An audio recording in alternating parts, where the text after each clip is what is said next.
Привет, я являюсь счастливым обладателем консоли PlayStation 5 на протяжении 3 лет, и для меня это основная игровая платформа. Несмотря на то, что у меня есть и неплохой игровой ПК, и еще несколько консолей. В этом ролике вы узнаете, какую PlayStation 5 выбрать, в чем их отличие и какой регион выбрать для покупки игр. Чтобы вы понимали, что не просто какой-то фанатик, у которого лишь одна консоль, я покажу свою скромную коллекцию консолей, которых у меня аж 4. Это Nintendo Switch OLED, PlayStation 4, PlayStation 5 и Xbox Series S. И еще где-то там стоит игровой ПК. Надеюсь, теперь не будет комментариев по типу «каждая лягушка хвалит свое болото», потому что у меня этих болот аж 4. У меня обычно PlayStation 5 FAT второй ревизии, но с небольшой модификацией. Мне было мало встроенного SSD на 825 гигабайт, из которых доступно всего 600, поэтому пришлось расширить память с помощью SSD на 1 терабайт от Adata. И теперь это поистине идеальная консоль. Если вы сейчас решите пойти купить PlayStation 5, то скорее всего в продаже будет только Slim версии, которые заменили оригинальную PlayStation 5. Она немного ужалась в размерах, еще можно при желании оценить дисковод, не знаю зачем, но такая возможность есть. Что касается шума, то Slim версия даже немножко тише во время работы, хотя и FAT версию сложно назвать шумной. Возможно, вы ждете выхода PlayStation 5 Pro, которая по слухам должна выйти уже в конце этого года. Она получит более мощное железо, увеличен объем SSD и цену, которую не каждый будет готов заплатить. Но на самом деле даже сейчас, спустя 3 года, нет такой игры, с которой бы не справился обычный PlayStation 5. Поэтому я не вижу никакого смысла в PlayStation 5 Pro, и менять свою консоль на прошку я не собираюсь. Так что смело берите слимку, вы не пожалеете.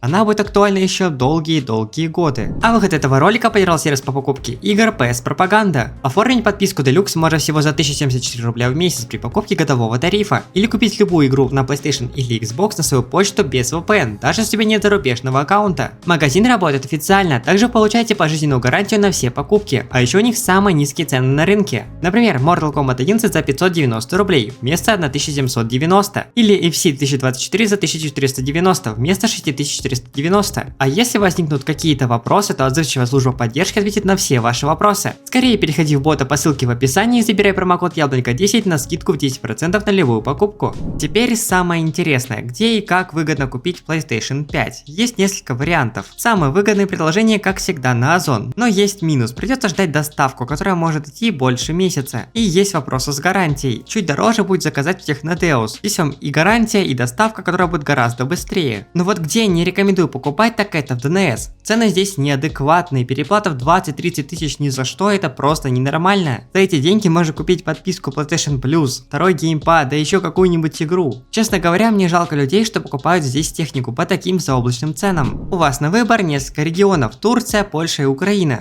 Мы выбираем среди этих 3 регионов, поскольку здесь больше игр с поддержкой русского языка. Сейчас создать турецкий аккаунт немного проблематично, без VPN сделать вы его не сможете, но вам с радостью поможет сервис PS Propaganda, ссылочка в описании. А для создания польского аккаунта VPN не нужен, но цена на игры в Польше немножко выше, поэтому я уже 2 год как сижу на турецком аккаунте. Меня все полностью устраивает. Покупаю игры я с помощью посредников, которые покупают на ваш аккаунт игры в турецких лирах, а затем просят вас оплатить уже в рублях. Ничего трудного здесь нет. Русский язык присутствует во многих играх, но вот некоторые старые игры лишены русского языка, и как тогда загрузить у вас его не получится. Также можно покупать игры на дисках, но честно говоря, для меня цифра гораздо удобнее. Но знаю людей, которые наоборот предпочитают покупать игры на дисках. Также если у вас завалялись диски от PlayStation 4, то они все будут прекрасно работать на PlayStation 5, так что не переживайте и не выкидывайте свои старые диски. Постоянно вижу комментарии под своими видео, где люди жалуются на плохое качество геймпада, а именно стики и триггеры. Но скажу честно, я играю достаточно много, и у меня с геймпадами все отлично. Даже аккумулятор чувствует себя прекрасно, и хватает его на более 6 часов. Вообще для меня это самый лучший и самый удобный геймпад. Хотя раньше моим фаворитом был DualShock 4, но после использования DualSense возвращаться на DualShock совсем не хочется. То же самое могу сказать про геймпад от Xbox. А в то, что он там кого-то ломается за пару месяцев использования, я особо не верю. Конечно, брак бывает, и никто от этого не застрахован. Но в те сказки, что пишут в комментариях, я просто не верю.